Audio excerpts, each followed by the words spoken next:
Out of it, Disney! This is why we can't have nice things! So we open on Fowl Manor in Ireland, where a media frenzy discusses the exploits of one Artemis Fowl, who is alleged to have committed daring art thefts from around the world. We'll later learn this is about Artemis Fowl Sr., father of the titular character. No mentions of organized crime, connections to the mafia, illegal trade routes, just theft of historical artifacts. Okay, strange start. Artemis Fowl Sr. being a crime lord was somewhat relevant in the books, but I suppose Art Thief could simplify things while maintaining the Fowl family wealth. Let's see where they go with this. An alleged accomplice to Fowl, this grubby man who bears a striking resemblance to a character from another popular fantasy franchise, is caught by police and is remanded by the British intelligence. We cut to the Red Sands Seafort in the Thames estuary where the man is being questioned by MI6. He identifies himself as Mulch Diggums, and excuse me, this is Mulch? Not only is he too tall, a point we'll get to later on I assure you, but what the hell is he doing with his voice? It's a gravelly voice so unconvincing I would unironically recommend Christian Bale as a speech coach. Unfortunately, we're just going to have to live with it, as it appears Mulch is serving as the narrator of this film. I'm sorry, what? Mulch, the series' mainstay comic relief character, is narrating the story of a hostage film? I have no doubt this was intended to distill some levity onto the more serious moments of the movie, but between the flat writing and the ever-present need for a lozenge, it comes off less like a humorous narration and more like a dissertation being read by a pack-a-day cancer patient. In response to being threatened with permanent incarceration, Mulch responds they want the real mastermind, the real brains behind the outfit, the man who stole the Achelos, a weapon so powerful and mysterious it can barely be imagined. After some more absolutely asinine dialogue, we finally get the shoe drop. This entire time, Mulch has been working for Artemis Fowl II, Artemis Fowl Sr.'s son. Mulch then offers to show the man who is interviewing him the infinite possibilities of magic. So, Mulch is telling MI6 about magic because why?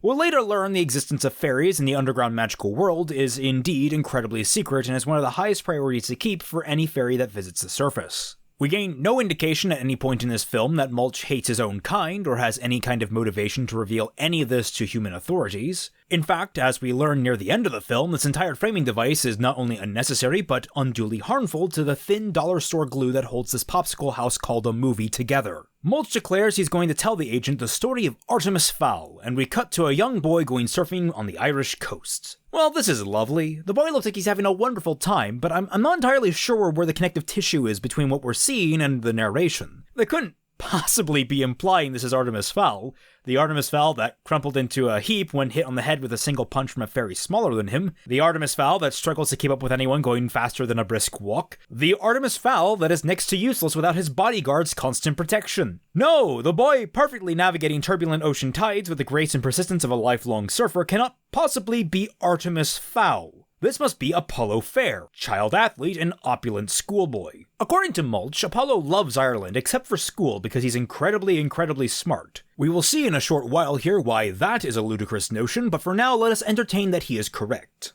Apollo is called to the school's counselor office where he is told he has difficulty holding other people in high esteem, to which he can't name a single living person he respects. The counselor then dives into more details about Apollo's biography, saying it explains quite a lot. Apollo's mother, for example, who was a wonderful woman and taken from them far too soon— Wait, what? Angeline Fowl is dead? God damn it, Disney! Can't we go one fucking franchise without you murdering the character's maternal figure? This already outright ruins two of the most important, cohesive, and emotionally fulfilling plot threads in the entire novel! What the hell are you thinking, you absolute gobs? Unwarranted matricide aside, the Doctor begins to pick at Apollo's relationship to his father, who is frequently absent. Apollo lashes out by demeaning the man's chair, which was built up as an antique he valued at the beginning of the conversation. The Doctor points out Apollo is deflecting and surmises it's because of the weight he's carrying from his father's name that he can't relate to people, which prompts Apollo to become angry and stomp out. And after this, we never hear a thing about this counselor, his diagnosis, or how Apollo feels about his father's legacy ever again. Apparently, this scene was just here to waste our time and murder Angeline Fowl off screen, and as such I see no more need to linger on it. We next cut to Apollo riding a one-wheel like a veteran skateboarder, and we're told he's not alone because he loves to hang out with his father, Artemis Fowl Sr., a dealer in antiques and rarities and every Irish fairy tale you care to imagine. Apparently, Apollo doesn't gain his knowledge of the fairy people from a close study of ancient text, recorded sightings, internet speculations, and conspiracy theorists. Nor does he go out of his way to procure the Book of the People, the fairy Bible that details most aspects of fairy life, culture, and procedure. No, instead his father is the one who bestows upon him all the most relevant information and knowledge he's going to need for the remainder of the film.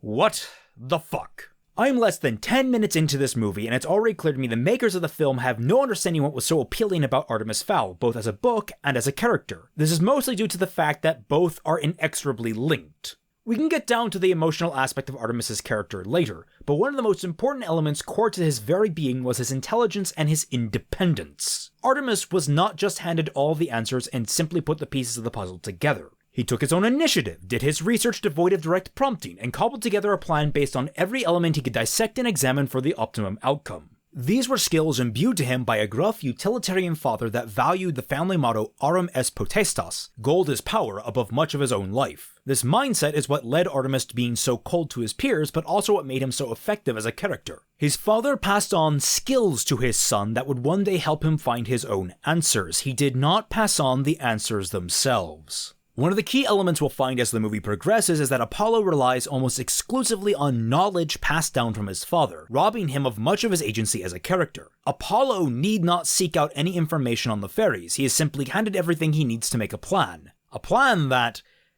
well, we'll get to that. Artemis Sr., a gruff, serious, and gold-driven... oh wait, no, sorry. Apollo Sr., a warm, kind-hearted father, tries to strike up a conversation about fairy stones, alluding to an important detail from Book 8 that would be relevant should this movie get a series of sequels. Judging from the audience and critical reactions to this film, I think it's safe to say this detail can be swiftly ignored. Apollo Jr. quickly cuts through his father's fumbling, having deduced that the man is leaving again and is too nervous to break the news to his son. Jr. is correct, and Sr. goes through the stock, "I'm sorry, I'll be back soon," parenting trope that usually signals a tragedy flag of some sort. Now, to give the film a little leeway, I typically enjoy Colin Ferrel, and his interactions with Ferdia Shaw feel probably the most natural out of all the dynamics in this movie, owed mostly to Ferrel pulling off the awkward but loving father more than admirably. It's a shame that such solid acting is let down by a half-baked script that mimics characters I know and love, like a parrot with black lung disease. After sharing some warm words between them, Sr. leaves. We are treated to a voiceover of Sr. reciting the Irish blessing as a farewell to his son, which is nice to hear, though a little random. It's not like that's going to be important or something in just a little bit. Apollo wakes up the next morning to find his bodyguard being informed that Sr. has gone missing during his trip, since he never arrived at his destination. Mulch introduces us to Domovoy Butler. Excuse me.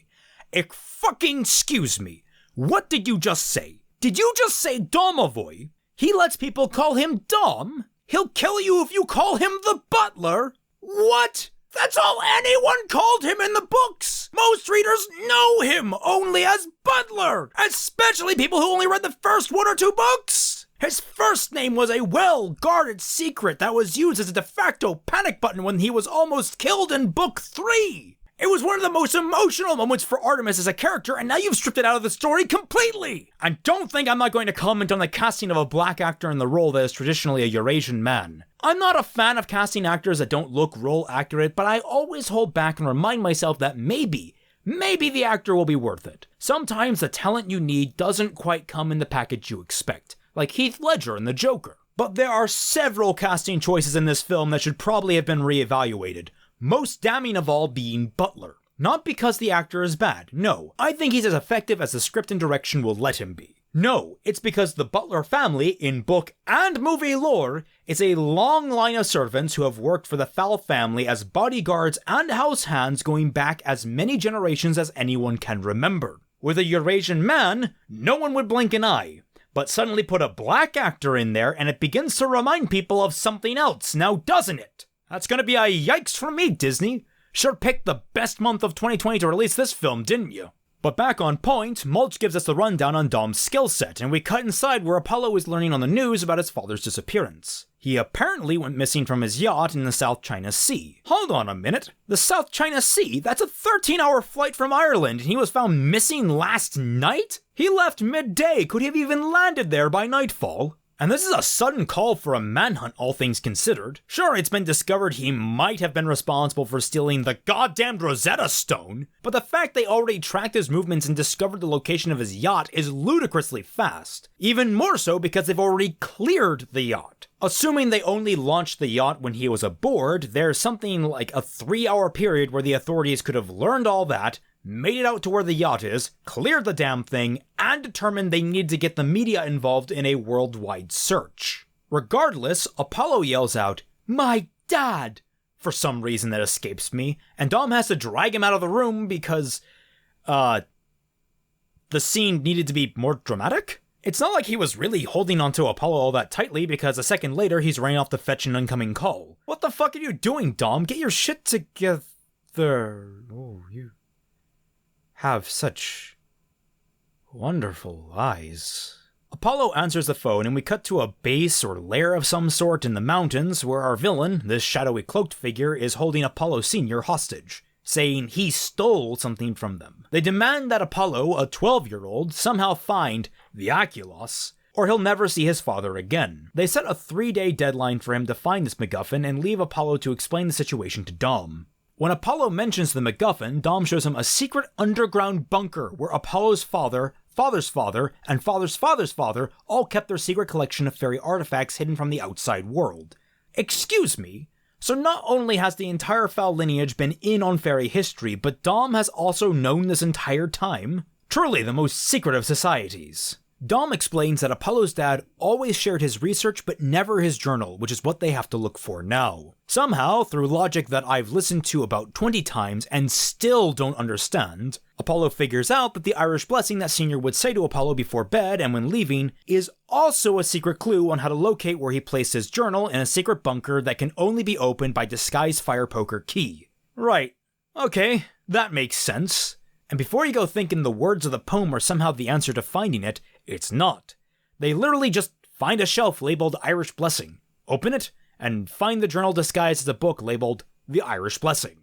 Wait, what? A book labeled The Irish Blessing? The damn thing is only like 5 lines long. What kind of book is that supposed to be? Anyone who knows the blessing and sees that are going to naturally be confused and curious and look into the book to investigate, because how does one stretch 5 lines of poetry into a journal-sized book? It looks like the whole poem takes up the entire front cover. Perhaps it's one of those gaudy, pretentious journals with poetry-inspired furnishing. It ultimately doesn't matter, I suppose. They find Senior's journal and learn that someone referred to as she is tracking him now thanks to something someone named Beachwood gave to Apollo Sr., allegedly the MacGuffin.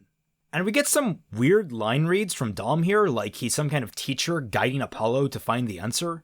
Like, yes, Dom, we know the extortionist told Apollo to find the MacGuffin, you don't need to point it out.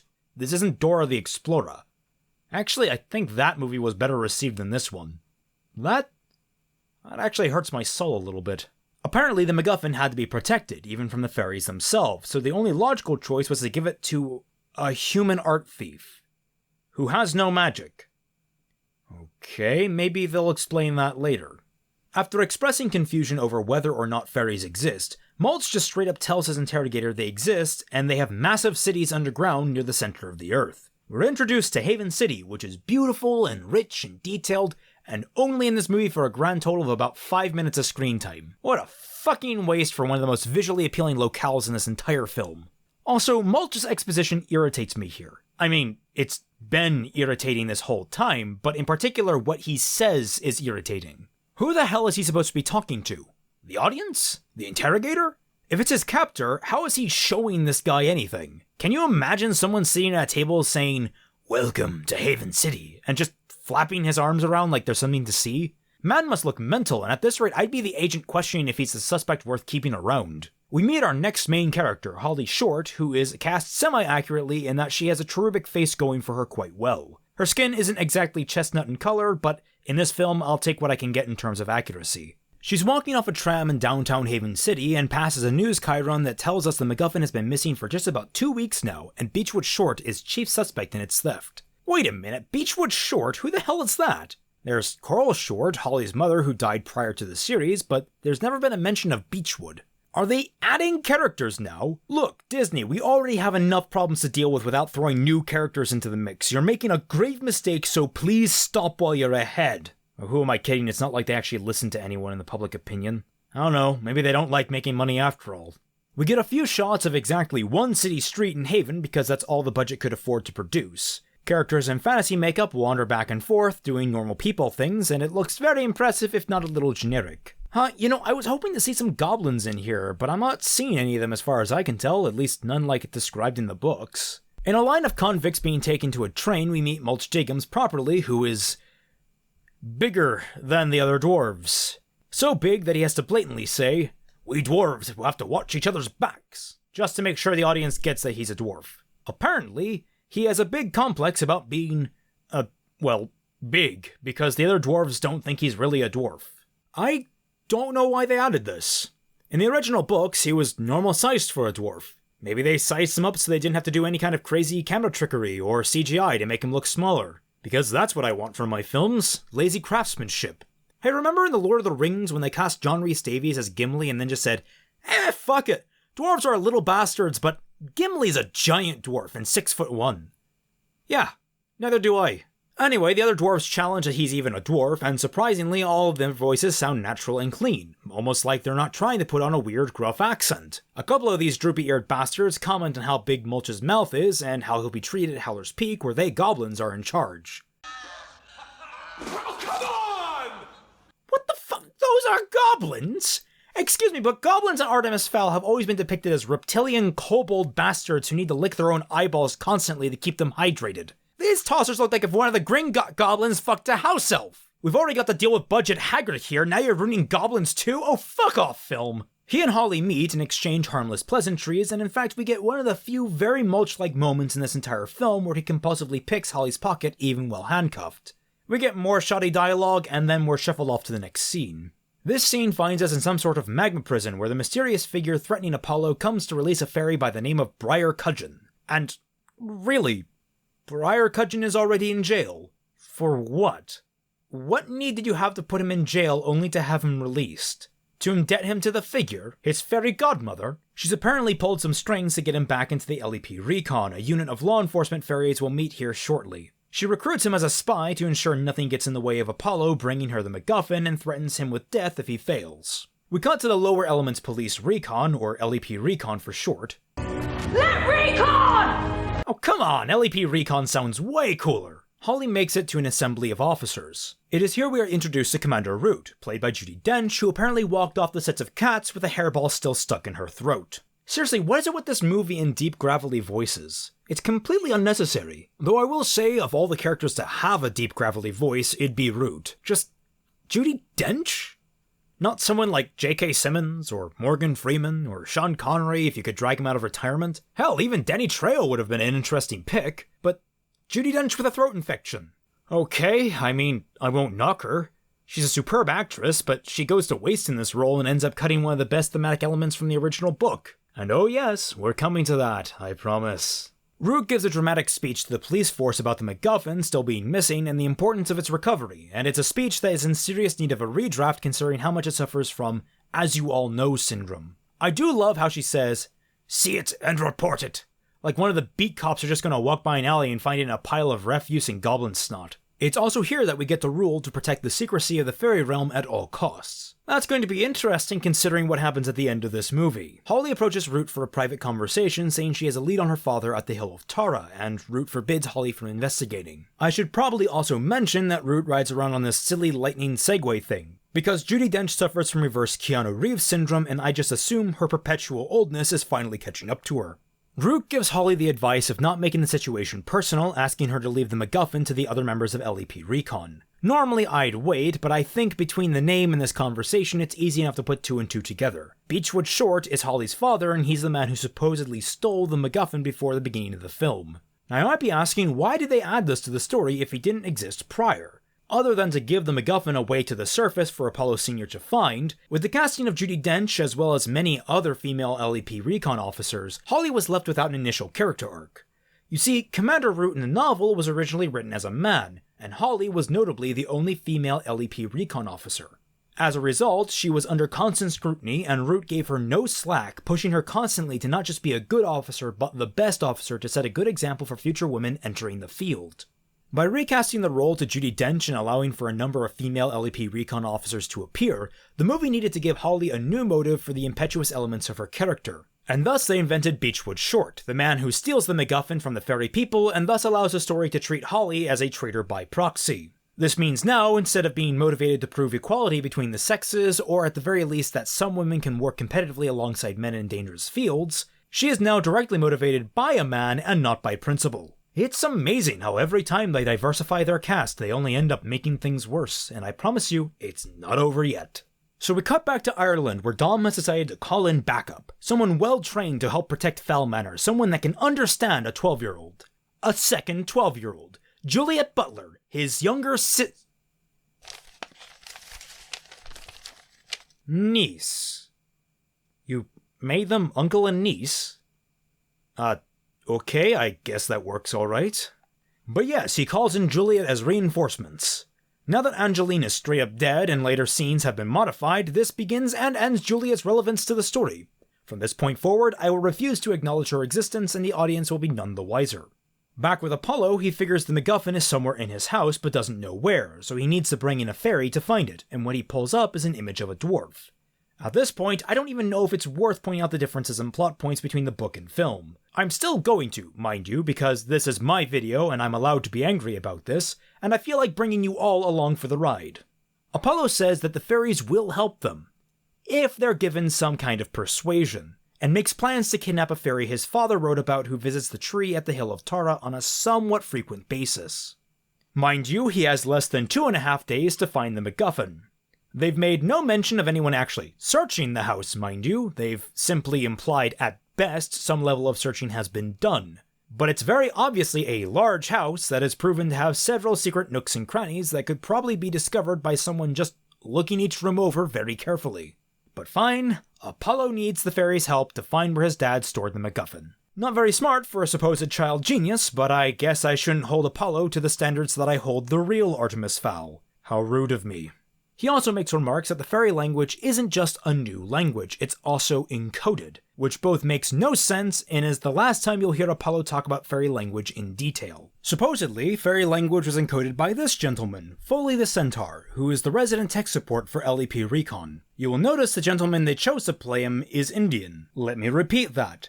The tech support of this film is fucking Indian. The jokes write themselves, people. A cool thing to note about him is this weird turntable floor that raises hexes and he can stomp on to act as a keyboard because he's a centaur. I'm not entirely sure how ergonomic that turns out to be, but it certainly looks cool. Really sucks he doesn't have his tinfoil hat to protect him from human intelligence agencies. It would have been a fun nod that maybe the human governments have more of an idea about the fairies than they let on. I don't know, just spitballing in the vague direction of a plot hole that is in desperate need of sealing, nothing big. Regardless, when Holly and Root stop by to talk with him, he alerts them that a fairy is unaccounted for on the surface, and it's difficult to make out what kind of fairy it is. Coincidentally, all active duty officers are busy downtown looking for the MacGuffin, so it's up to Holly to ride a magma chute all the way to the surface to track down this fairy. While Holly's pod is loaded up, Root reminds her to remain shielded while she's up there to maintain total invisibility. The last thing they need is for humans to see a fairy on top of everything else. Once again, doubling down on how important staying secret is supposed to be, isn't that right, Hagrid? I mean Mulch. Shielding is a magic trick mentioned in the books where LEP Recon officers can vibrate at such speeds they can't be seen. In this movie, it literally gets mentioned 1 or 2 times, but never actually does anything. Holly gets launched, and while this happens, Cudgeon, who has been lingering in the background like Root's clingy ex-girlfriend, comes up to question if sending Holly Short, yes, Holly Short, daughter of the traitor Beachwood Short, who is a traitor, is a good idea because she is the daughter of Beachwood Short, who stole the MacGuffin, which in fact makes him a traitor. This has been a dramatic reenactment of how this scene is written. He's also there to state that he's working for the executors, who have tasked him to keep an eye on her, basically giving her a threat of being removed from her station if she screws up. No one bothers to verify this information, mind you, for all we know he could be bluffing to get under Root's skin. And in fact, no one seems to question that the man who was behind bars not a day prior is suddenly out and about with his full rank restored. His record may be cleaned, but people still know him and whatever he did to be sent to jail, so why is no one questioning this? Well, that won't matter yet, as he then kindly fucks off for the next 30 minutes or so. Back with Holly, she exits her chute and cheers like a giddy schoolgirl while she's flying. Yes, excuse me, did I say Holly Short? I meant Tulip Tall, Holly's mentally damaged half-sister who was hired onto LEP Recon by mistake and doesn't take anything seriously. Holly would never, ever giggle simply because she was flying. She is a consummate professional while in uniform with the exception of her occasional temper that does need a bit of poking and prodding to get boiling. I know exactly what they were going for here. They wanted to make flying fun and whimsical, but in doing so they cheapened the nature of Holly's character. Well, whatever. She was already acting like a petulant child anyway. I guess we'll just have to settle for Tulip for the remainder of the film. Back with Apollo, he's working on decoding the fairy language at home, while Dom is out at the Hill of Tara, watching the oak tree with a tranq rifle. When questioned if he has anything to report, he replies that he's freezing, which I'd chalk up as very un-Butler-like. But in frankness, the delivery is so spot on that I think I could live with Butler giving a glib moment like that. If they gave this actor more lines like this to work with, using a dry, clipped, and honest delivery for comic relief, I think I could understand why they cast him in particular. But seeing as they didn't, this will have to stand as an unusually funny moment in a painfully unfunny film. Apollo reinforces the need to keep an eye out for the fairy that shows up to the tree, and wait a minute, they keep saying she when referring to the fairy. Shouldn't it be he, since a little ways from now we get confirmation it was Beachwood that Apollo Sr. met there? I swear half the issues in this movie are the script jumping ahead on information the characters don't have yet. They don't know Tulip is going to show up at the tree.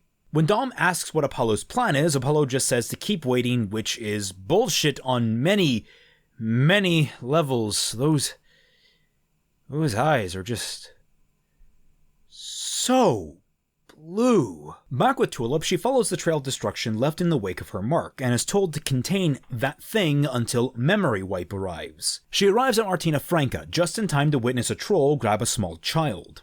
Well, I say she arrives just in time, but if you paid any attention to the overhead shots, you'll see that she actually arrived just before the troll appeared, then for some reason doubled back down the corridor she came from so she can make an even more dramatic entrance later. This is what happens when you don't storyboard, people. Regardless, she intervenes, and in response, the troll just fucking yeets a goddamn child into the air. For all the bad in this movie, that clip alone is, well, not worth it, but certainly a bright spot. Realizing the seriousness of a full-grown troll going rampant, Root orders a time freeze of the area and takes full responsibility for what happens as a result.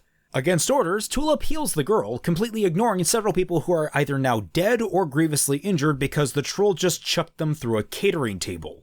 Just as the troll is about to overpower Tulip, the time freeze device arrives and the bubble encases them, slowing everything on the inside of the bubble to a literal stop. For reasons unexplained, Tulip and the rest of the LEP recon are unaffected by the time freeze. I don't know, I guess magic or something? Other officers descend on the scene, not sure how they got there so quickly, if Tulip had them take a magma shoot, but whatever, and recover the troll. We get some good visual storytelling with fairies using what look like old camera flashbulbs to wipe people's memories of what occurred. That's a handy tool to have for a secret society. It'd be pretty useful if one of your kind was captured by human authorities and you needed to expunge any knowledge of fairy kind from their memories. I wonder if that'll be relevant later on. Oh wait, no, it won't. We never see this technology ever again. Are you serious, movie? Tulip and the rest of the LEP recon are ordered to retreat, and I would seriously love to know what is going through the minds of all the wedding guests that got flashbulbed, especially this guy. Instead of following orders, Tulip decides to travel off to the Hill of Tara in order to clear her father's name, an action that has Root swearing to strip her of her badge. That's a pretty serious declaration right there. I wonder if there'll be any kind of reprimand at the end of the— oh, who am I kidding? You know there's not. Back at Fowl Manor, Apollo is reading his father's journal so we can squeeze a little more out of Colin Farrell's performance given his lack of screen time. He's apparently afraid of the rumors about him and the thefts he's committing coming into contact with young Apollo, and he wonders if his son is ready for the truth. The truth that there is a darkness threatening the world. When Beachwood brought the MacGuffin, he knew he had no choice. I assume he means no choice but to hide the MacGuffin because he never elaborates, but the film still hasn't provided me a reason a single non-magical human would be better as a choice to hide something that can teleport armies and wipe out life. You would think something like that would be easily picked up on some kind of, I don't know, magical radar, but I guess not. It's not like they have access to technology that can pinpoint the location of a stray fairy on the surface of Earth hundreds of miles away. It is here that Apollo Sr. gives a name to our bad guy. Opal Koboi. I'm sorry, excuse me. Opal Koboi? One of the smartest fairies, no creatures on the planet. The technology mogul with corporate connections around the fairy world. The flamboyant megalomaniac that reveled in her own intelligence by flaunting it at every conceivable moment to the point of her own detriment. The woman who always lounges around in the most luxurious locations possible for her evil schemes while wearing a cashmere fucking sweater. You are trying to tell me this raincoat-wearing, voice-synthesizing cowpog that spends her time in the leftover set from Alien 3 is Opal Koboi? Get off your fucking horse, Disney! There's not a single villain I can think of from the series that would dress up like they're going to a rave with the sprinklers active. Shove off, you slimy twats! Back with Tulip, she arrives at the Hill of Tara. For some reason, Apollo has now joined Dom in their camouflage spot, and some obvious ADR tells us he's surprised that the fairy has actually shown up and that fairies are real. It's wonderfully coincidental that Tulip decided to show up just now of all times. If she hadn't been permitted to go to the surface for the troll, Apollo would have wasted all 3 days scoping out this tree instead of just searching his house. How lucky for him. And it's here that I'm noticing a trend with Beachwood and his presence in the story. Almost every single time he's mentioned, the character is speaking off-screen or facing away from the camera, leading me to suspect his inclusion was added in the reshoots for the movie. What tipped me off is the fact that the scene at the Hill of Tara happens almost beat for beat as it does in the book, with the exception of these cutaway shots to Beachwood's dog tags on the ground. At no point does anyone interact with the tags, nor does Tulip react in any way that makes sense for her character. She's stone-faced and concentrated, scouring the ground instead of giddy and celebratory at finding a clue to her father's whereabouts. Mind you, I'm talking in character for Tulip Tall here, not Holly Short, the competent and professional LEP recon officer. But what galls me is that if you remove the tags from the scene and replace it with Holly looking for a spot to bury an acorn, the scene would be completely unchanged. For those not familiar with the books, fairies need to complete a ritual to restore their magic by picking an acorn from an ancient oak near a river and bury it with a chant. This is how Artemis captures Holly in the novels because it's a regular enough occurrence that it can be loosely predicted. And Artemis wasn't exactly under a time crunch outside of the schedule he set for his machinations, a schedule dependent upon the capture of a fairy. By comparison, Apollo has spent at least 6, if not 12 to 24 hours having this tree stalked based only upon a fairy tale that speaks about a fairy that sometimes goes there. This is maddening. Apollo, you only have 2 more days to save your father at most. You're lucky Tulip decided to show up because your father would be dead long before another fairy could be captured. I can't believe Dom would even go along with this plan, but I have to remember he's not really the Butler that we all know and love. Those beautiful blue eyes. But yes, Apollo and Dom tranquilize Tulip and now they have their fairy prisoner. Dandy. And for some reason, getting knocked out somehow disables Foley's ability to track Tulip. That's odd. What exactly do these sensors track?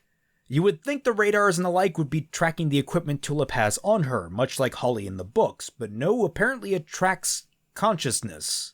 A strange choice, seems like it'd be selectively effective, but whatever moves the plot along, I suppose. When told there's a possibility of interception and realizing Tara is right near Fowl Manor, Root orders a full recovery mission for Tulip. So the fairies are aware of Apollo Sr. Or is it just Root? Foley doesn't seem to know it. God, this is confusing. She's concerned about a fairy being exposed to the humans, because again, that's so important now, isn't it? And then Cudgeon shows up to taunt her and generally be an asshole. Truly, he's had an upgrade as a character, hasn't he? From a misogynistic, power-hungry, conniving ladder climber to just a blatant asshole who does nothing but prance around and goading Root into using the 4-leaf clover word. Really? 4-leaf clover? Couldn't ring up Eoin Colfer and ask what the fairy version of get the fuck out is? Had to go with the leprechaun pun, eh? Yep. Feels just like middle school all over again for me. We then cut to Tulip in a shoddily constructed cell in the middle of Fowl Manor's kitchen. What? Of course, unlike in the books, there was no time to make a reinforced cell in the mansion's cellar. I understand that, but in all honesty, just turning a random room into a cell would have been better than this. I'd be scared of that thing falling over if I fucking sneeze. You think it's gonna hold a trained officer of the law? But no, we have to have our constantly moving camera shots where Apollo circles the cage and taunts Tulip. Wonderful. Glad we sacrificed cohesive narrative for a shot they teach in filmmaking 201. Any second now, Tulip is going to slip those restraints of hers and kick that door down. Or perhaps I spoke too soon, because at no point in this film does Tulip ever attempt to escape that cell through physical means, despite the fact this thing couldn't have been built in more than a day and no doubt isn't properly anchored to the tile floor. Who built this thing anyway? Apollo? Dom was out the entire time watching for a fairy. I'd be especially suspicious of it if it were built by 2 12-year-olds left to construct a prisoner's holding cell. Especially if they're sleep deprived, as they very much well be considering we haven't seen anyone sleep over the course of the last 3 days. So Tulip sits up in her cot and says, "Not happy." Yes. I mean, I don't think people would assume you were happy being locked up in an oversized orange crate, but I suppose it's good for you sharing your feelings with the audience? Let's just move on. We then have Apollo reflecting on a flashback where his father grills him on how to deal with the fairy's innate ability to mesmerize people with their eyes and use limited telekinesis, an ability mentioned both in the book and in the film that is never really elaborated on by my recollection. The takeaway here is that Apollo knows how to counter being hypnotized by using reflective sunglasses. Again, I'll raise the issue of Apollo's autonomy. As in the novels, this was one of the many countermeasures Artemis himself developed, whereas it was implied to be something his father taught him. We also learn that dwarves are apparently master thieves and pickpockets, which, while it's a bit of an exaggeration, it is something commonly pointed out in the books. So I suppose there's not much to complain about beyond what I've already said about Apollo's agency in this film. Though I think I have to retract that because they tack on that dwarves are good at crime because they're obsessed with treasure and can't resist searching for it. That is decidedly not how it's portrayed in the book. Dwarves have a tendency towards crime because they naturally have many tools that make it easy for them. There's nothing about searching for treasure beyond an individual dwarf's own greed. But they add this line to explain something down the line. Annoying and blatant exposition, but that's most of this movie already now, isn't it?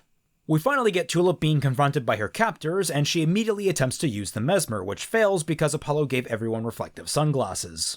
When Apollo starts talking, Tulip, instead of keeping her cool, decides that yelling at the person keeping her in a glorified henhouse is the best option, screaming questions like Apollo is in the next room over looking at her through a camera or something. Woman, please tone it down, some of us would like to keep our eardrums.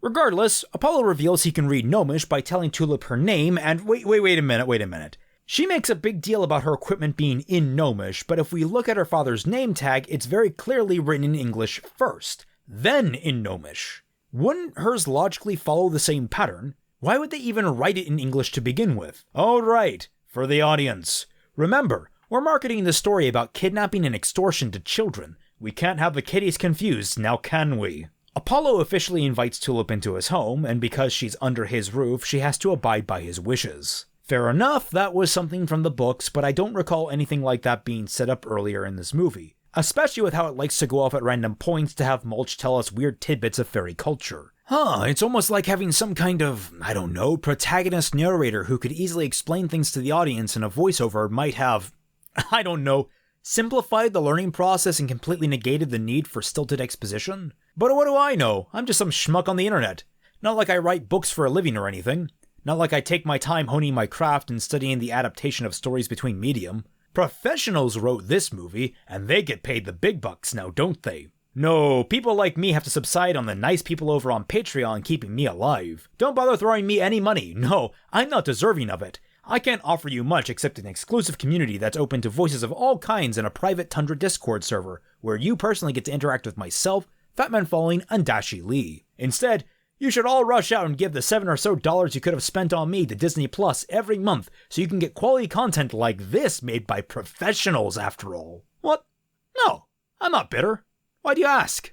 When Tulip says her people will come for her, Apollo points out that that's exactly what he wants and leaves. And despite being allowed to manipulate the slide on the door herself and not being told exclusively she can't leave the henhouse, Tulip makes no move to break her way out. What a hero, everyone, willingly submitting to the authority of her captors. Truly an inspiration. We get more scenes with Mulch's narration as the interrogator asks, "Do you expect us to believe he did something so dangerous?" Excuse me, what? Dangerous, sure, but this sounds like they've already bought Mulch's premise of fairies being real hook, line, and sinker, to the point that they think fairies are genuinely dangerous. Mulch then follows up with, "He captured a living fairy, what do you think?" What? How is that in any way a response to the question the man asked? The dangerous thing was capturing the fairy. You're stating he captured the fairy to prove he captured the fairy. The rest of what Mulch says is regurgitated gibberish talking about how humans would react with fear learning about fairies' existence, and then stating Apollo had his bait for his master plan. We'll get to his master plan later, I promise. Back with the story proper, we see one of the time freeze devices launch up into the sky, shortly followed by the weather becoming more and more turbulent. Apollo explains that the fairies are doing it. They're creating a time freeze. Excuse me, what? That is not how a time freeze works, both in the book and in the very same movie, you absolute pillocks! Where was the turbulent weather back in Italy? The device just showed up and projected a field. Why is it now shaking the weather to its core like it's the end of the world? Oh, it's so we can have a dramatic locale for the rest of the film. I guess I shouldn't be surprised that philosophy is becoming more and more prominent in cinema with Rian Johnson still reigning around. Hollywood, I recommend you go see a doctor. This disregard for consistency and logic is spreading like an STD, and I'm afraid your knob is already half rotted. Oh, I guess I stand corrected. Tulip does try to physically break out of the cell. Once. By bashing against the door.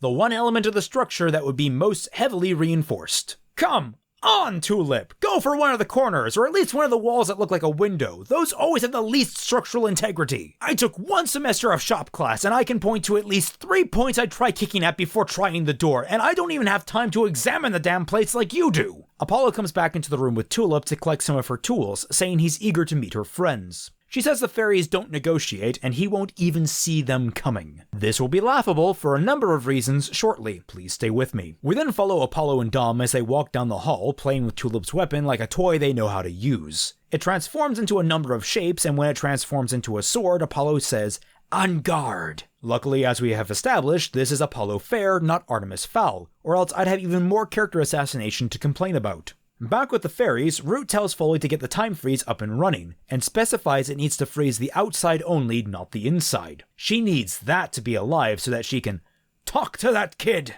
Strange, I wasn't aware she knew she'd be dealing with Apollo Jr. You'd think Apollo Sr. would be their chief concern. Wait, does Foley even know who either Apollo is? If Root is casually talking about them, then we have to assume she told them, but again, why Junior and not Senior? Unless she refers to adult humans as kids on the regular because they're children when compared to her age. I mean, Tulip is young, but she's also 80 years old, older than Apollo and his father combined. So I suppose that's not too outlandish for an elf to say, but it's still strange regardless. Regardless, the time freeze is deployed, causing a nearby fisherman to be thrown into the air, presumably the fisherman mentioned by the interrogator at the start of the film. I skimmed over it at the beginning because in the grand scheme of things it doesn't do anything, but I felt it at least deserved a footnote. Now with the time freeze in place, Foley is relieved and LEP recon is deployed. With both this and in the books, I question why LEP forces outside of the time freeze radius can move in standard time, as it's never explained in the dialogue, but I suppose the movie has set precedent even if it was never discussed. A line or two of casual dialogue would have gone a long way towards answering that question, but I have bigger fish to fry at the moment. While the graphics on the CGI aren't the most impressive, I will give the movie points for visual creativity with the many methods the fairies use to move to the surface and cross the time freeze. Even still, it is only an above average effort and is only a small fraction of the film's runtime, so don't think I'm cutting this movie any more slack than I have to. Root emerges from her ship and says, "Top of the morning." Okay. I guess Root's allowed to make a funny even in a dire situation, though it certainly feels like she's speaking to us, the audience, more than she's speaking to herself or anyone else.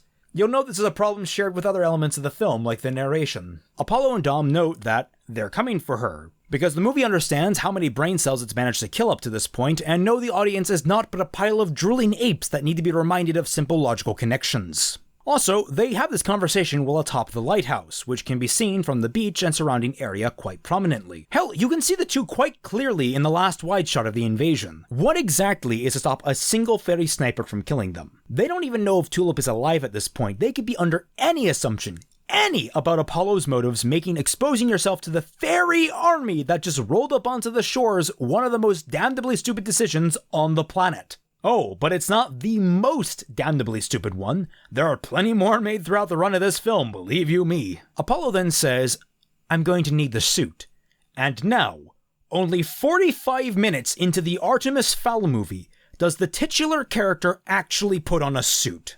The child, who in every shred of promotional material wears a suit, one of the most iconic character designs of his literary generation, is staved off until only seconds after the halfway point of the movie adaptation. This movie can fuck right off! Root then sends in the advance team, who make no attempt to be stealthy in any way whatsoever, deciding to line up in a single file firing squad at the house's front door. Excuse me? A single file line? What is this, a Civil War reenactment? What happened to tactical positioning or the element of surprise? Why is the super advanced civilization employing military tactics that died with Vladimir Lenin? I almost think they're a joke, only for Dom and Apollo to prove themselves the ultimate punchline when both of them walk out the front doors of the house. Excuse me? Fucking excuse me? What bodyguard in their right fucking mind would ever let his principal walk out in front of a fucking firing line? In some crazy dire situation, perhaps. But they have a house with a number of tactical advantages from which they can operate.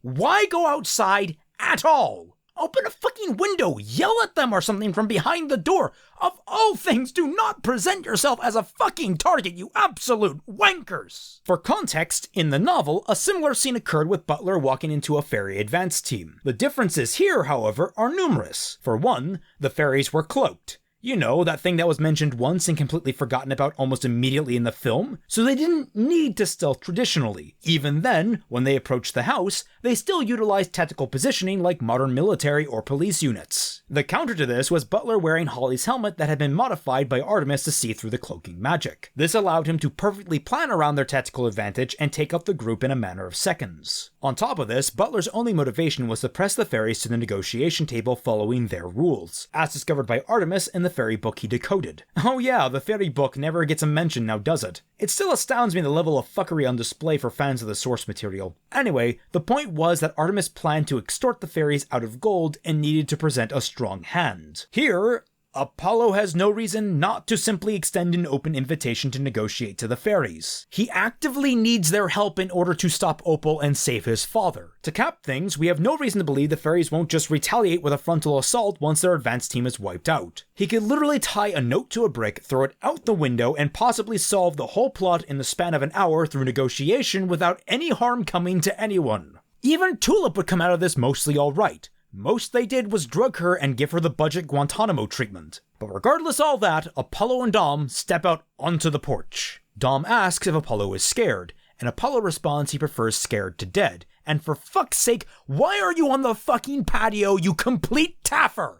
Christ, and yes, that's an actual line from the book. It's how Artemis tells Butler to handle the advance team since he didn't want to let anyone die needlessly and he needed survivors to take a message back to LEP Recon Command. The advance team hesitates to act before Apollo yells for Dom to take the shot. Dom, in fact, does not take a shot, and instead spins around 360 degrees for no reason, pulls out Tulip's weapon, and projects a force field from it that absorbs the shots fired by the LEP recon officers once they realize that he has it. The officers leap into action, and this is easily one of the worst action set pieces I have ever seen. So much so that I feel like I owe an apology to the Last Jedi throne room fight. As garbage as that fight might have been when slowed down, it at least took me a second viewing to see its flaws. This trash fire, on the other hand, I noticed immediately. If I were to point out all the flaws, I would probably be here another year, so in the name of saving both myself and you time, I'd present to you my favorite problems with this fight.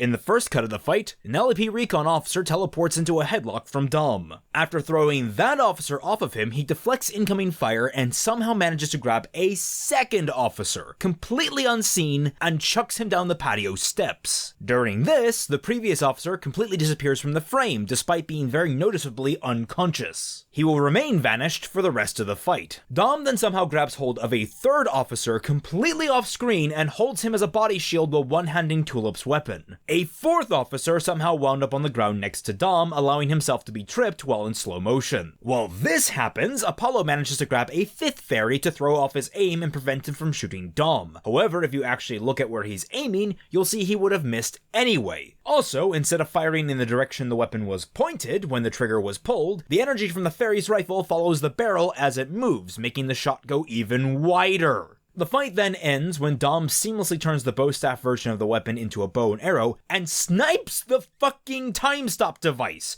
which is what Apollo tells him to do in a very noticeable ADR line. You know, I don't know if I feel bad for the editors of this film or hate them with a fiery passion. There are many points where this film has already clearly died. The casting, the direction, the writing, the acting, but it feels more than anything this movie suffered its final zombification on the cutting room floor. Whether the editors were trying to save it from reanimating into a shambling corpse or if they were trying to hasten the process, I don't think we'll ever know. With the time freeze destabilized, Foley tells Root to hurry the fuck up, just in time for Apollo to use the visor of one of the officers to demand a negotiator in 5 minutes. Again, could have just opened with that, Apollo. I don't think there's any good reason you couldn't have. We then cut to Apollo Sr. and Opal to finally get some motivation for our bad guy. It turns out, Opal wants the MacGuffin to unleash her army on the world and wipe out humanity, and reassert fairies as the dominant species on the planet. All of this because friendship with humans is supposedly impossible, and the humans were the ones that drove the fairies underground in the first place. Where do I even begin? So Opal Koboi is now a fairy supremacist. No longer does she just want to rule the world or extract revenge from those that personally wronged her, but instead she wants to wipe out all of humanity for a grudge she more than likely never personally witnessed. Because doing that will make her a more nuanced villain, I'm sure. On top of that, she has an army that we never see nor even factors into anything other than to serve as a threat to the heroes. Where she got this army, how she has the resources for upkeep, or even where this army is remains unaddressed in the film, but fine. I suppose Opal can have her army. Gotta go keeping that MacGuffin relevant. I find it ironic how MacGuffins are typically introduced as a way to keep the story alive or to create a particular problem or a solution. A narrative glue, so to speak. And yet, every element of this film is actively changed to this one, bending over backwards to justify its placement in what was initially a simple hostage story. But I suppose without it, the world couldn't be threatened. Oh no, a story with low personal stakes? We can't have that in 2020 now, can we? Back at Fowl Manor, Commander Root arrives to negotiate. Apollo tries to invite Root into the house, and this is treated as if complying to the invite at all is what magically grants dominion over fairies. The movie fails to explain how invitations work in detail, but in the books, it was a requirement of all fairies to get permission, preferably explicit permission, to enter the dwelling of a human. If they failed to do so, they would become physically ill, and doing so repeatedly would result in a loss of magic. But since none of this is ever explained, and the consequences never mentioned, this scene that's supposed to come off as clever is instead confusing. Even book readers will be confused because the rules of decorum, following the wishes of the homeowner while under their roof, aren't directly related to being invited inside. But moving on, we get the negotiations, with Root and Apollo sitting opposite of each other. Root is in disbelief that Apollo is in charge. Wait a minute, didn't you know it was Apollo Jr. at play here? You said, and I quote, "I need to talk to that kid." Was I right and you were actually referring to Apollo Sr. in that scene? Then she says, so that explains it. You fellas have been giving us trouble for centuries. Hold up. Hold the fuck up. You knew the Fowls were involved. Actually, let me correct myself. You assumed the Fowls were involved since the minute you heard Tulip disappeared in the vaguest proximity to Fowl Manor, you went into high alert, ordered a time freeze at the residence, and charged the fucking beaches. You named Fowl Manor exclusively, despite having no actual evidence to prove the Fowls were involved. Am I in a different script? Did someone drop an old copy of the film in the editing bay? What is even happening right now? God, let's just move on. Root threatens that if Apollo doesn't let Tulip go, she'll have the whole house wiped out with all hands on deck, and Apollo says that if that happens, he'll release the existence of fairies to the known world. Again, a super weighty threat in this scene, and one completely undercut by the narrator of this fucking movie! Root tries to trump Apollo's trump, using the time freeze to prevent him from talking to the outside world, but Apollo explains that, due to the damage Dom did to the projector, there's only 27 minutes of time stoppage left. Oh, so that's why they went outside, so Butler could shoot at the time freeze device. Excuse me, fucking what? That device can be seen from a dozen different windows in Fowl Manor, not to mention the fucking lighthouse Apollo and Dom were standing on before that scene. Are you telling me they couldn't get a decent angle to fire at the device? And this was part of the plan? Apollo calculated that Dom could precisely hit a device floating a quarter mile in the air with an alien weapon he had no time to actually train with. And somehow, he knows the precise amount of time the device will have left to be operational. Movie, you are wearing on my fucking patience. This is ignoring he doesn't even need to escape the time freeze. Offshore server farms are a thing that can be easily bought and implemented with a dead man switch. Contacts can be bought and utilized. Apollo knew this was coming and could even bluff that he had these things prepared. The minute the time field goes down, the fairies will be playing a game of roulette to see if he was telling the goddamn truth. Hell, the time freeze is beneficial to him. It gives him more time to actively search for the MacGuffin in his house while Opal is frozen in time. Or is she just as unaffected as the rest of the other fairies? Is anyone going to explain how that works? Anyone? Anyone at all? I'm spending too much time on this. Apollo demands the MacGuffin and gives the fairies 15 minutes to think about the deal. Until then, no fairies are to enter the house while Apollo is alive, and Root repeats, "While you're alive," like a threat. Intimidating coming from Judi Dench. Horribly out of character coming from Commander Root. Though I guess I should be thankful Root's character has remained comparatively unscathed up to this point. Outside, Root and Foley converse about their options, and when Foley brings up they can't storm the house because it's fairy rules, Root says that Apollo never said anything about dwarves. 1 second.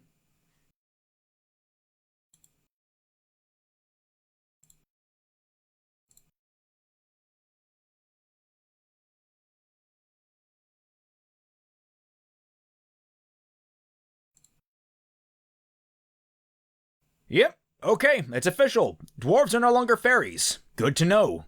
So wait, does that make Root and Tulip and Cudgeon and all of the other characters just fairies? They're not elves. I don't think they've brought up elves at all. It's a weird point to change from the book considering how tightly that conversation was written initially. Artemis says, none of your race are to enter, and thus the elves use that as a loophole that even Artemis didn't expect. They do the same thing here that, well, I guess fairy is no longer a decentralized name for the people in the Artemis Fowl universe. Fine, whatever, moving on. We cut to Mulch's interrogation where he preens about being the true hero of the tale, and that Apollo had perfectly set up the fairies to call in a dwarf. Because remember, dwarves are attracted to treasure, and Apollo needs that. Not that he's a rogue element to Apollo's plan because he's burned out all of his magic and is a master thief unique among even dwarves. No, just because dwarves love treasure. So why would Root choose Mulch in the first place? If other dwarves will do the trick, are there really no dwarven infiltration units in the entirety of the LEP they could pull in? Does it have to be a petty criminal who is like every other dwarf in existence? What about a dwarf with a lesser charge? Why would anyone choose Mulch fucking Diggums as their first option when other dwarves exist and appear to have more sensical heads on their shoulders? It is amazing how every element this film decides to remove causes every other piece to tumble completely. Truly, I appreciate even more how brilliant the first book is in its coherence and consistency. We find Mulch at Howler's Peak, a penitentiary for, well, I don't know what to call them now. I guess I'll stick with fairies, since there's no better term and the distinguishment between them won't matter for the rest of the movie. All we need to know is that dwarves are fair game to get into the house. He's listening to the music player he swiped off Tulip during her introduction to the film, and is generally annoying his cellmates. I won't quite sin the movie for letting him keep the player, since we'll learn later dwarves can easily hide and store things in their stomachs. Though it does raise the question of why none of the penitentiary committee saw fit to check dwarves' stomachs for contraband. But I suppose in the grand scheme of things that's unimportant. What is important is that Mulch is annoying his goblin cellmates, and I predict the majority of the audience goers as well. It needs to be said that characters made to intentionally be annoying are a bane to my existence and should be used smartly, sparingly, and only for a short frame of the movie's runtime. As much as I love The Fifth Element and love all the characters, I can easily see where people hate Chris Tucker's performance. Mulch thus far has failed to hurdle the likability barrier that made Chris Tucker's performance bearable. Regardless, the goblins get, up in his grill and threaten him with fire. Goblins have fireproof skin, and dwarves do not, so it's a fair threat. Except when Mulch cleverly turns it back on them by holding a goblin's nostrils closed so the fire builds up in his brain instead, causing an explosion. This is a scene lifted right from the books, and were it in a better movie, it would be seen as a goofy, one-off scene adding little except a disdain between goblins and dwarves. But in this film, it's seen as a bright spot of hope among a torrent of despair. And I assure you, the eyes in this storm do not last very long. Mulch is then pulled from the cell at Root's request by the prison guards and this lady, who has a unique character design and stands out, but only appears in the background for the rest of this film. Whether they intended to do more with her, I don't know. It's just something that stuck out to me as odd when a faceless LEP officer could have done just fine. Mulch is sent to the surface in a magma chute, and Apollo goes to talk with Tulip. Now, I want you to stay with me on this, because even next to the atrocious action sequence, this may be the most baffling moment in the entire film. Tulip questions what Apollo even wants, and Apollo responds he wants his father's safe return. Okay, so far so good. Tulip just says, "This has nothing to do with your father."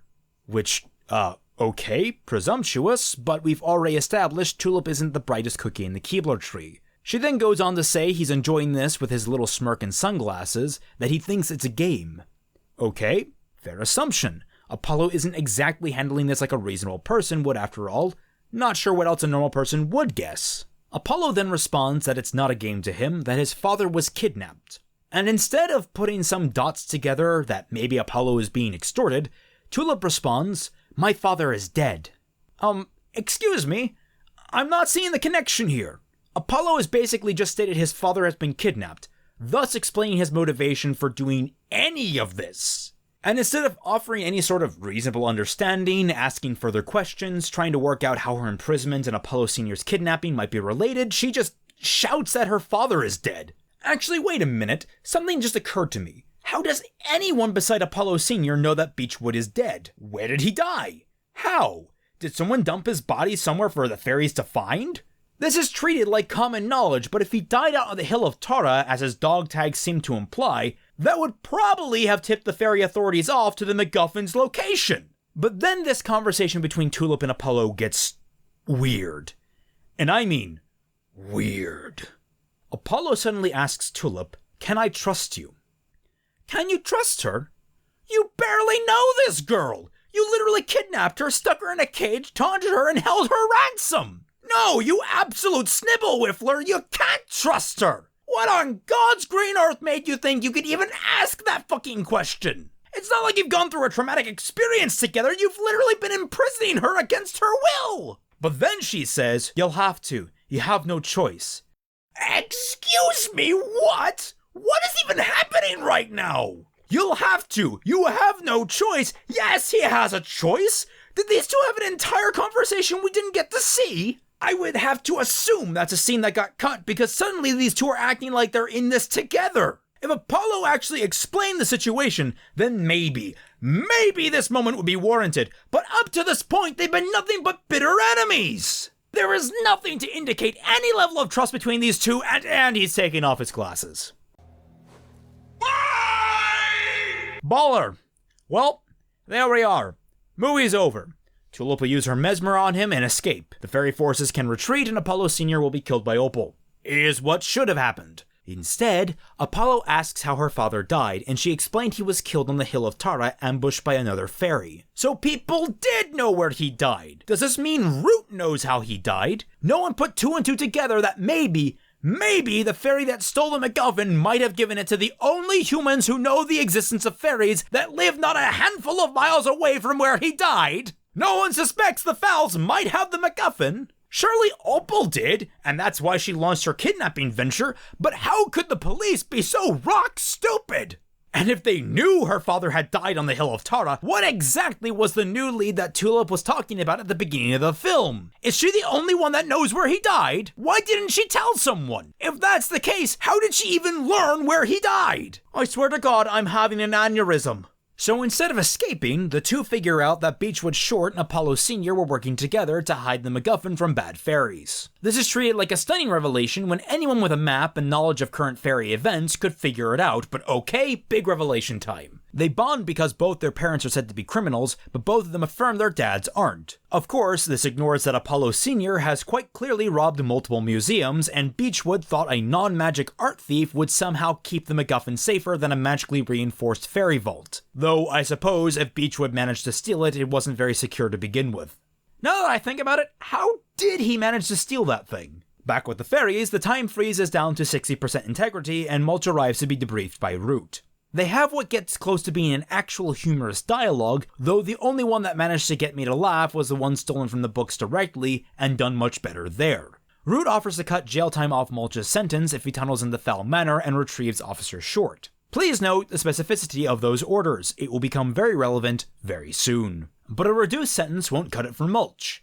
No, he just wants to be small, which is something Root can apparently give him? Excuse me, you're turning his giant fucking size into a plot point? You're giving Mulch some kind of further motivation when he didn't need any? Well, not like it matters, he's not getting what he wants. He's promised 64 years off his sentence in a single cell to himself, and he agrees to that. We are then treated to one of the most accurate effects in the entire movie. Sadly, it's also one of the most horrifying things ever mentioned in this series. I applaud the CGI team for their work and hope their time spent in hell is spent only occasionally getting prodded by pitchforks lined with Mulch's teeth. It's not quite a stealthy entrance. Not sure why he couldn't just go through a broken window if he was going to be this noticeable, but okay. Now I want to bring up an aside to make an observation about the current movie-making climate we've been saddled with recently. It's become increasingly prominent for movies, television, and even video games to sacrifice the coherence of their narrative, logic of their worlds, and the content of their characters for the sake of one-off jokes. The most infamous examples originate from the most recent Star Wars films, though this effect trickles down to even some of the smallest productions out there, namely shows like RWBY, which I've covered extensively on my channel already.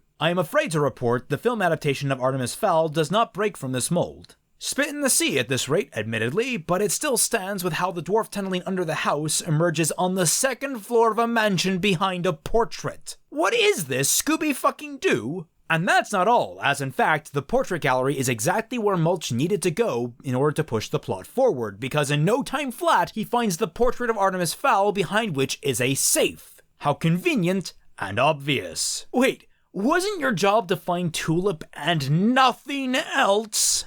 What the hell are you doing looking for secret safes? The book specifically called out searching for Holly and for information on how Artemis knew so much as distinct tasks Mulch needed to accomplish. That's why he did what he did and started searching the estate. Here, it was literally go in, get the girl, and get out. What the fuck are you doing, Mulch? But yes, he finds a fancy safe and Apollo allows him to open it because apparently that's exactly what Apollo wants from this whole exchange. Apollo then goes down to Tulip and says that he'll let her out if she promises not to take control of his brain. She very humorously says that she wants nothing to do with his brain, and both of them act like they're on the same side now. Despite the fact these two have shared less than 5 minutes of screen time together, most of which is spent as enemies, Apollo lets her out. Well, okay, I guess this is happening now. Why use logic to give a conflict to a story when you can contrive it in and out of existence whenever you want, am I right? We get a brief cutaway to Mulch getting to the second layer of the safe, which requires the use of prehensile hairs to unlock. This is technically a change from the book, though not the worst one, so I feel lazy about commenting on it. Back with Apollo and Tulip, Apollo again holds exposing fairy existence to humanity over Tulip's head if she decides to run. Not like that plot point is important or anything. Apollo says that she's in his house and the rules are clear. Tulip asks if he can really trust her before decking him in the face. Instead of being horrified or scared for his life, like any 12-year-old should be after being cold-cocked by a several-decade-old mythical being, Apollo just says, "Fair enough," and we move on. Wow, I sure am loving this character development between Tulip and Apollo. So engaging. Truly, my life has been enriched for watching this.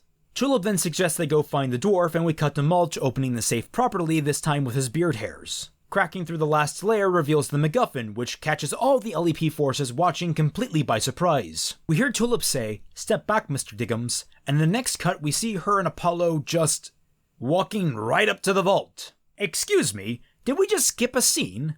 Just one throwaway line of ADR and we're pretending that's enough to excuse the litany of explanations and introductions we need to make here. Mulch was sent in to save Tulip, shouldn't he be ecstatic to see her? Apollo reaches out to grab the MacGuffin and Tulip tells him it'll kill him if he uses it. He says he doesn't need to. His bargaining position just got a whole lot stronger. What? No, it hasn't. This is the item you're being extorted to provide. It was presumed you would retrieve it and hand it over for your father's life. That's the entire reason he was kidnapped, you daft piece of chalk. If anything, this is what brings you to the bargaining table in a neutral state. Anyway, he says the fairies outside can't know about it, to which Mulch replies very casually that they already know, pointing to his iris camera. We get a brief cutaway to Root before swapping over to Opal, being informed by Cudgeon that the MacGuffin is in play. She orders Cudgeon to intervene, which he is hesitant to do, but she basically makes it an ultimatum. Meanwhile, Foley points out the time freeze has become unstable, and in fact we see part of it rip open and swallow one of the LEP officers. We're never told exactly what this does, though Foley says, "We've lost one," which would imply this distortion of space-time is killing anything that gets trapped inside of it. Keep that in mind, it will become relevant later. Cudgeon makes his move to arrest and usurp Commander Root. Not a single other member of the LEP seems particularly loyal to her, since no one tries to question Cudgeon or intervene. He says he's doing this on orders from the executors, but we never learn if that's true or if he's just talking out of his ass.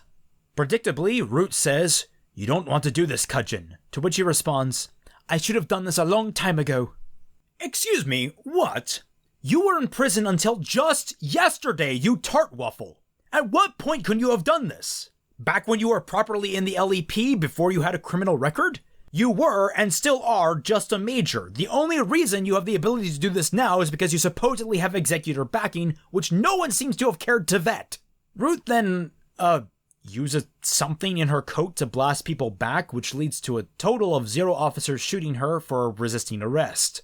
Cudgeon pulls his own gun and arrests her. So what was the point of that whole coat thing? We see her not a second later being dragged to see the troll from earlier in the film being flown in. Apparently they've hit the troll up with everything it's allergic to, and instead of making this troll a snotty, itchy mess that's unable to breathe, all it does is make it more angry. In fairness, we don't know the severity of troll allergic reactions to all the things Cudgeon lists off, but it feels like an unnecessary detail to make Cudgeon look like more of a bastard. It's a fucking troll! You point it in a direction and everything in a straight line gets torn to pieces. We do get the one and only utterance of gnomish in this movie, appropriately coming from Root, but it's so quiet you can easily miss it like I did on my first watch. Not impressed, film. Not impressed. Dom, Apollo, Tulip, and Mulch all rush to the window just in time to see the troll being lowered to the manor's front door. Tulip explains what it is and asks for her gun, which leads to one of the only funny visual gags in the entire film. So, for some reason, they all believe the best idea is to line up in front of the door to the house where the fucking troll is being positioned and line up single file like, oh Christ, it's like the fight with the officers all over again. What is with this film and lining characters up like the fucking Power Rangers? At least the Power Rangers have color-coded outfits and poses ready to go. It should also be noted that when they reach the bottom of the steps, the door is already buckling under the weight of something. I suppose we can assume it's the troll containment unit being pressed against it, or perhaps the troll's head being pushed against it, as we see them sliding the troll forward a little bit on the platform to where his head bounces against the wood. Neither of these look to produce as much force as to have actually caused the buckling, and I suspect this is from an earlier cut of the film before they decided to implement the troll the way they did. Though, in the end, I have little proof beyond the speculative, so I suppose it's best just to write it off as a weird point of texture to the film. In addendum to sending the troll, Cudgeon orders all magic be nullified within the house, preventing Tulip from using any magic during the assault. Presumably this will lead to Tulip's death, which, is that Kelp? I think that's supposed to be Captain Kelp, but I can't tell. This officer questions. Cudgeon tells him to do it anyway. This effect does nothing to turn off Tulip's rifle, which appears to be independently powered if Dom and Apollo can use it, as do her wings, making me question what magic is supposed to be cut off in the first place. Of course, then I remember she can heal people, and already I can figure where this is going. With the stage set, the platform the troll is on catapults it into the house! Holy shit, are you trying to kill it? I know trolls are supposed to be hardy creatures, but for God's sake, propelling it with enough force to break through a door, fly across a 25-yard room, and through a solid brick wall seems like it may possibly leave the troll a little unable to operate. Troll survivability aside, this engages us in our climactic final fight of the movie, which I am not going to recap considering how boring it ultimately ends up being. The troll chases them around the house, Mulch eats the MacGuffin in order to keep it safe, and ultimately the troll is defeated by dropping it and a chandelier onto Dom, nearly killing him. It should be noted that at almost no point in this fight was Dom an effective combatant, to the degree that Apollo did more to fight the troll than he did. Truly a departure from the Butler in the novels, who donned himself in a suit of armor and successfully 1v1'd the troll with a flail, something considered nearly impossible to do by fairies, let alone humans. Yes, it looks like our dear Dom has been crushed and is now dying a slow, painful death beneath the body of a troll. Outside, the time freeze has started to collapse, and we actually get to witness an officer get sucked into the void from a close-up perspective, making the events seem incredibly painful, if not outright fatal. Oh, but it won't be that way for long. Trust me. Inside, they've somehow managed to pry Dom loose and have him dragged up the stairs to sit in the, puppet room of the mansion? Because that sounds like a good idea. Well, that's the first rule of first aid, isn't it? Move the patient as far as possible to further agitate the injury. Yeah, that sounds about right. Not that its injuries look that severe. Aside from a chronic case of holding my sightitis, he looks basically untouched. Apollo begs for Tulip to help, but she can't because, of course, the magic has been turned off inside the house. It's wonderful to see Tulip smiling at Apollo and telling him there's nothing she can do to save his lifelong friend. I'm really feeling the sympathy from this performance here. Tulip walks off, Apollo and Dom have a very teary-eyed farewell, and it's all very sad. Also, Apollo starts quoting the Irish blessing because that's apparently still a thing this movie thinks is important. Outside, with reports that the fight is over, Captain Kelp asks if magic is to be restored and Cudgeon denies him. The other officers start getting indignant because that subplot about Tulip being a traitor by proxy because of her father was shallower than the sidewalk of a swimming pool. The captain breaks ranks and orders magic be restored, and what do you know, Tulip has just enough time to heal Dom and save his life. Not that she should care, of course, because less than 20 minutes ago, this man and his young child accomplice were holding her hostage. Outside, the time freeze is finally collapsing for good, so all LEP forces begin to retreat. After reaffirming that Mulch still has the MacGuffin, Apollo declares he has a plan. We then have a thrilling action sequence as the fairies flee for their lives as the time freeze is about to blow. In this time, Tulip saves the fisherman I mentioned earlier, and both she and Mulch are sucked into one of the time bends, only to be spat back out right near an evacuation ship. Because why establish a threat if it's going to mean a damn thing to your protagonists? Mulch digs his way underground while Holly is spat out near the rocks next to the manor where there's another entrance below ground. She's told that she can't save them, and this is her last chance to go back to Haven. We don't see what decision she makes, but we do watch as the time device implodes in a visual spectacle of time moving in several directions at once. Very visually appealing and mechanically moot, because immediately after that we see Apollo fine and well contemplating the last stage of his plan. What was the entire point of threatening our heroes with the time stop? Whatever, I don't care. Rushing through the house, he says that he can't give up the MacGuffin to Opal because it's too dangerous, so he has to use it instead to foil her plan. But it's too dangerous for a human to use it, since they'll probably kill them. It's useless in his hands. But not in mine. Apollo points out that she's late, like this was an agreed upon plan. I can only assume this was part of the plan Apollo laid out prior to the time freeze collapsing, but then why did Holly even bother trying to leave the house, if that was the case? Apollo offers a trade, the MacGuffin for his father, and Tulip wonders if she can trust him, obviously mirroring what he asked her back when his IQ went from double digits to negative. He replies that his father always says, "A friend's eye is a good mirror." Oh, wonderful, pulling a new quote out of your ass in the last 15 minutes of the film.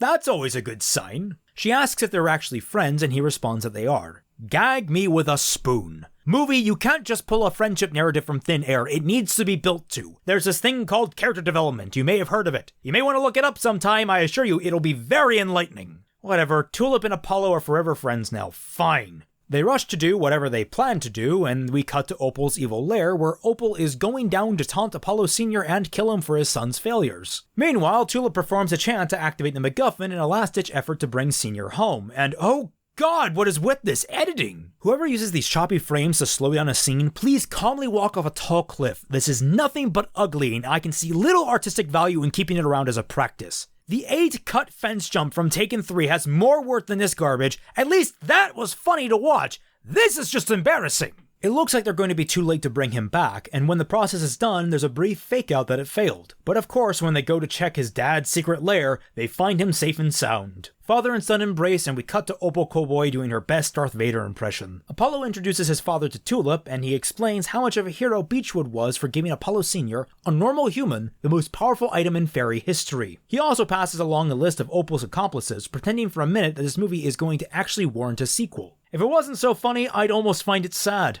Almost. Dom, meanwhile, hugs Senior and promises himself he's not going to cry, because as we've established, this entire movie is about turning nuanced and interesting characters of a beloved franchise into stereotyped caricatures that are only vaguely resembling the originals. Tulip teleports back to Haven, and now that they know they're enemies, they can keep the MacGuffin under more secure lock and key. Wait, hold on.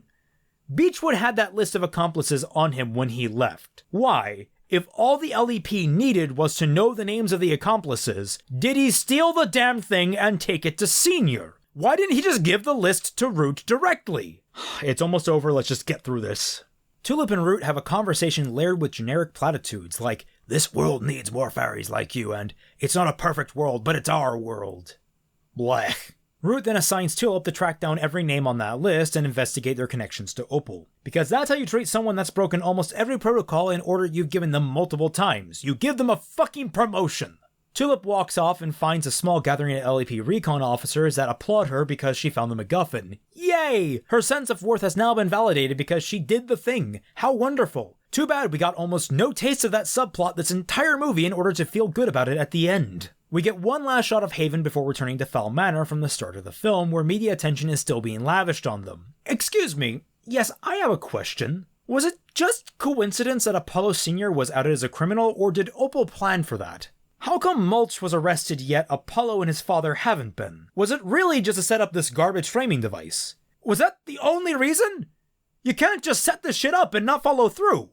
What was the point of all that? Oh, sorry, my bad. Apollo Jr. mentions he has someone working on it, implying that he has some kind of spy network? Excuse me, when did this happen? We've not seen hide nor hair of anyone but the principal cast, and you suddenly have people to do your dirty work for you. Or are you referring to Mulch? Because if you are, how does one of your so-called accomplices getting captured lower the media attention? That typically raises it to the next step of fervor, especially only one day into the news cycle. Senior hands his son some keys, and Apollo asks where they're going. Senior says, "To finish this." Again, pretending like there's more stories to come. He asks if his dad thinks he's ready, and Senior replies that he knows he is. Apollo leaves to make a phone call to Opal, and for a moment, I had some hope. Some hope that this is still the black-hearted Artemis from the novels, especially when he opens with the line, "You failed, Opal." I was ready, so ready for the entire movie to have been a fake-out. that everything up through his dad's abduction had been very carefully planned as a ploy. But no, the movie couldn't fathom being that creative. It thrives on being derivative. Apollo taunts Opal and says that they're coming for her. She asks who he thinks he is that he can challenge her, to which he responds, "I'm Artemis Fowl, and I'm a criminal mastermind."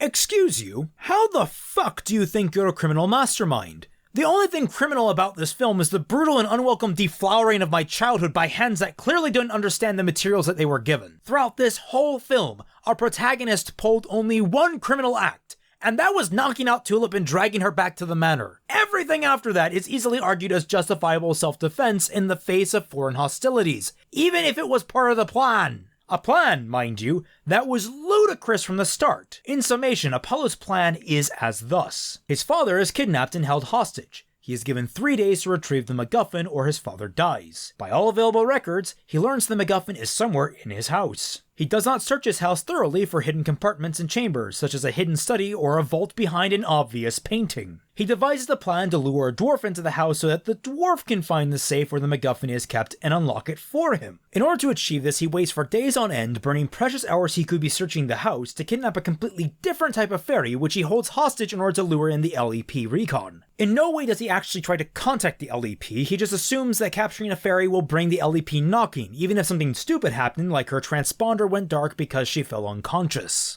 Once the LEP are gathered, he has Dom damage the time freeze device and holds negotiations where he demands the MacGuffin. The MacGuffin he knows is currently somewhere in his own home. Also, he can slip in a loophole that prevents all but a different type of fairy from entering the house to retrieve the hostage.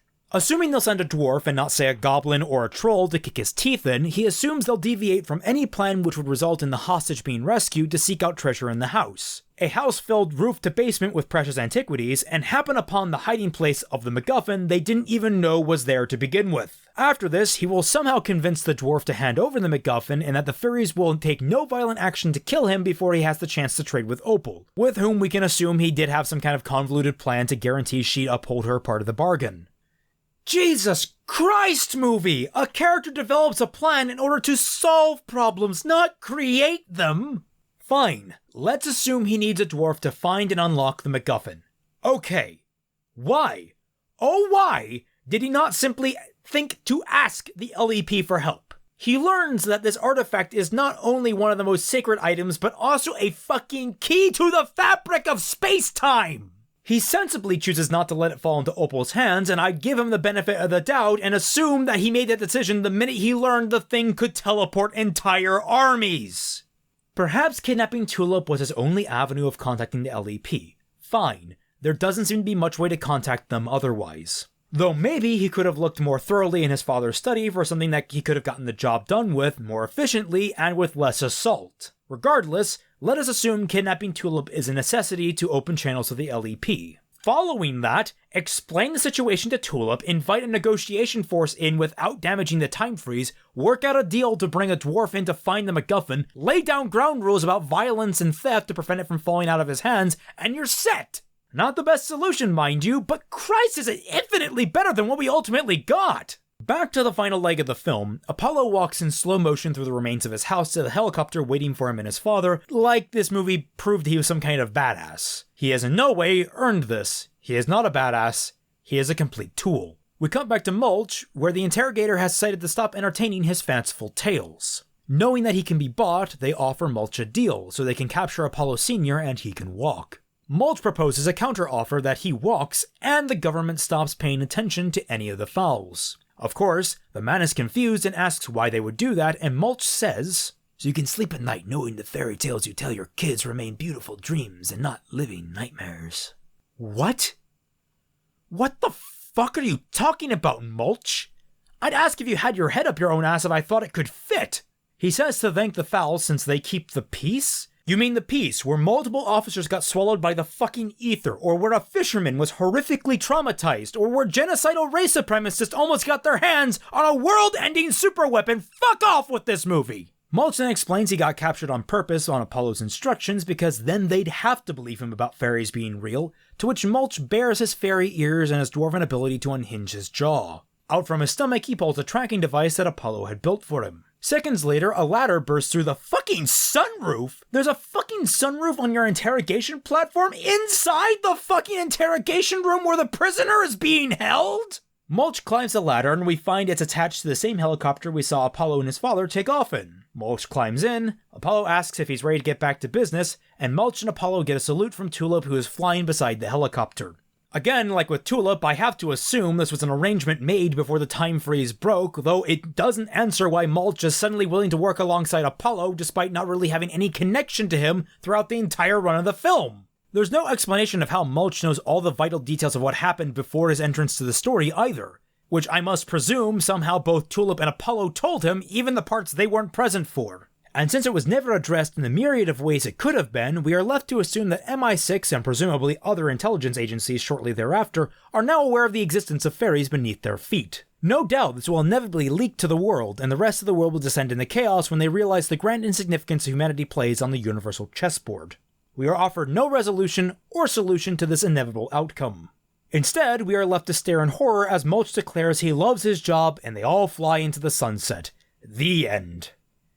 What an absolute trash fire of a film. This film has been in production for 19 years, has gone through a number of rewrites that make my fingers bleed just thinking about, has had a chance to refine itself in ways few movies can. And yet, somehow, the fad from whence it became popular has come and gone, and not a single lesson has been learned from the movies that succeeded in adapting their source material and those that have failed utterly to do the same. Again, we are left with a wide-eyed bright soul that discovers the world of magic routine copy and pasted from every other young adult adventure novel adaptation that has gone down in flames. The ones that failed to understand the complexities and depths of the books they were interpreting. All in a vain attempt to copy Harry Potter's audience at the expense of alienating people who appreciated the media for being its own thing. Every wrong lesson that could be learned was. Every mistake made. The tone and pacing were butchered in the name of expediency. No longer are there quiet moments of contemplation and reflection. No more are the quick, sharp cuts expertly executed to keep each scene around only as long as it needed to be. Instead, we have bright colors, bombastic sound, and editing so abhorrent that at times Tommy Wiseau's The Room is a genuine competitor. The world building was chopped to pieces, with vital characteristics torn out completely only to be replaced by other elements inflated like cancerous masses to compensate. Gone is the fascinatingly utilitarian fairy technology, or the depth of the racial makeup, or the complexity of the writing. Gone is the storied foul crime syndicate, and their principal dedication to wealth. The plot across 4 different books was shredded and elements were shoved together to make a lumpy, bumpy, and likely spoiled package. The skeleton of the first book, the villain of the 4th book, the side villain of the 2nd book, a MacGuffin like the 3rd book, plots designed to be complex and set-piece inducing aping plots designed to be elegant and efficient. And then there are the characters, which were boiled down from the book counterparts or were changed entirely. No one remained unscathed. Butler went from the stoic muscle with absolute faith in Artemis to being a crying, burbling tutorial figure that won a grand total of 2 fights, one of which technically doesn't count. Holly went from a consummate professional out to prove her own worth and the ability for women to stand alongside men to a daddy's girl who only ever listens to the men around her. Opal went from being a flamboyant, snarky, megalomaniacal genius to being a cold, faceless, and ineffectual idiot. Cudgeon went from the villain of his own story, a political opportunist with strong ideals and shrewd sense of timing, to being a gutless puppet unable to maintain control for longer than 10 minutes. Mulch went from a rude, simple-minded dwarf who stuck out for his compulsive thievery to being a wisecracking chainsmoker with a large man complex. Root, Foley, and Juliet all came out of this comparatively unscathed, though Juliet may very well have never even existed as far as this movie is concerned. Angeline Fowl, the heart of the very first novel, the pinnacle of Artemis's character arc, the person Artemis willingly sacrifices half his winnings to save, is dead from the outset, left to rot alongside the hopes of ever getting a faithful adaptation to a classic of children's literature. Artemis Sr. blew past his development in the 2nd book, completely negating the somber, serious, and calculated man with a warm, cheery, loving father figure who wants nothing more than to take care of his son. And then there's Artemis. The appeal of this series is so children can put themselves in Artemis's shoes. They could escape into the pages of Artemis Fowl and feel empowered in the way he worked his way through a solution to his problems. It also very naturally aided him along the process of respecting people around him and escaping the bubble he cocooned himself in as a child. To some degree, it is the wish fulfillment of every child, hell, every person that wants to put themselves in the shoes of a Golden Age Bond villain. We can vicariously live through that experience, and the art of the series is that not only does the villain win, but we feel almost guiltless that he does in the aftermath, despite the horrible actions he's committed throughout the story. This movie is inappropriately named. This is not the story of Artemis Fowl, child genius, brilliant mastermind, cold-hearted tactician. No, this is the story of the physically fit, emotionally sound, and terribly naive Apollo Fair.